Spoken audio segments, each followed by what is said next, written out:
¿Habías escuchado la ideología de una persona deprimida sin propósito en la vida? Te voy a dar los detalles de la psicología y la ideología de una persona que no le interesaba relacionarse con nadie. En el libro que estoy leyendo, Fyodor Dostoyevsky, Cuentos Cortos, este cuento, varios personajes, no, esta vez no vamos a hablar de los personajes porque no da tiempo con los 3 minutos que tenemos. Este cuento tiene mucho que ver con lo que vivía en ese entonces Fyodor Dostoyevsky. Muchos de sus personajes aludan a una actividad específica. Por ejemplo, el nombre de Proharchin significa que gasta mucho. Y es algo irónico porque este personaje era un personaje avaro, no gastaba en nada, ni siquiera en comida, ni siquiera en sustento para sí mismo. Hay otros personajes con diferentes significados que no los voy a nombrar ahorita porque no hay tiempo.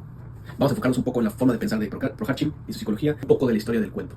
Proharchin es una persona que se esfuerza lo más mínimo, o más bien no se esfuerza, no come bien por ahorrar dinero. Si puede gastar menos, lo va a hacer, aunque afecte su salud, aunque coma menos. Él no vive, él solo existe. Él no tiene la capacidad de relacionarse y tal vez hasta ni siquiera le interesa. Él cree que todo el mundo lo va a estafar, que todo el mundo va a robar su tesoro, incluso cuando ni siquiera tiene mucho tesoro. Es una persona completamente avara. Él vive en un lugar donde una persona tiene misericordia de él, lo deja vivir en una casa pensando que él es pobre, y él no paga renta, y es perdonada su renta, pero al final descubren que sí tenía dinero y lo tenía solamente guardado en su colchón. Y era tan avaro que ni siquiera le interesaba el hecho de gastar sus riquezas, o el hecho de invertir sus riquezas o ahorrarlas. Simplemente él quería tenerlas guardadas y saber que estaban ahí. Ni siquiera las veía, ni siquiera veía su dinero, sus riquezas, sus cosas de valor, simplemente las tenía metidas en su colchón y eso es lo que le importaba, que estuvieran ahí. Y cuando iban a comer carne, cuando iban a comer vegetales, cuando iban a comer algo saludable, él solamente pedía un pedazo de pan y un pepinillo, y con eso estaba suficiente, con eso era suficiente para él. La ideología de Proharchin era que relacionarse con otros era el principio de la destrucción. Podría ser que tiene razón, tal vez, pero yo pienso que el no formar ningún tipo de relación también te destruye. Proharchin llevó su ideología al extremo. Pensaba que el hecho de confiar en un amigo, que el hecho de casarte, el hecho de contar tus cosas personales, el hecho de confiar en alguien era un síntoma de debilidad y pronto eso te iba a destruir.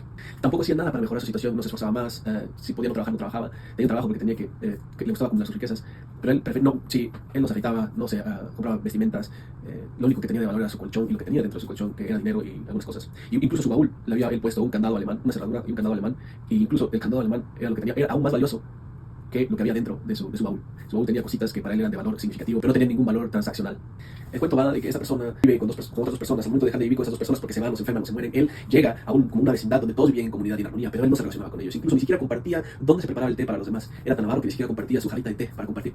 Todas las personas lo respetaban, lo apreciaban, pero se daban cuenta que tenía un comportamiento extraño y no se relacionaba con ellos. Un día él se va y regresa y queda loco, y todos le tratan de hacer entrar en razón, pero él simplemente se acuesta y pues, deja que el tiempo pase y la vida pase, y la gente trata de hacerlo entrar en razón, pero simplemente él existía, solamente quería existir, no quería vivir, no quería experimentar, no quería hacer nada, simplemente existir. Paso el tiempo, muere y todos se dan cuenta que dentro de su colchón, esta persona avara, pobre, tenía ciertos recursos dentro del colchón, que eran importantes, pero no tanto, ¿verdad? Y se dan cuenta del extremo de su forma de pensar de Proharchin, su forma de vida era una vida completamente extraña. Honestamente, me costó un poco de trabajo tratar de aterrizar algo con este cuento, es un poco extraño para mí, pero interesante, una forma de pensar completamente diferente a la que pues, a mí me agradaría, tal vez. Me guste este resumen de este segundo cuento, un poco complicado, la verdad, pero como dice Dostoyevsky, no le dejaron publicar el cuento completo. Este cuento fue publicado en 1846 y en más cartas él comenta que este cuento fue desmembrado, o sea, le quitaron partes de este cuento que sigue teniendo sentido el cuento, pero no explica por qué Rogojin está en esa situación y varias cosas quedan como que inconclusas. Espero que me den cuenta el cuento completo y podamos ver bien.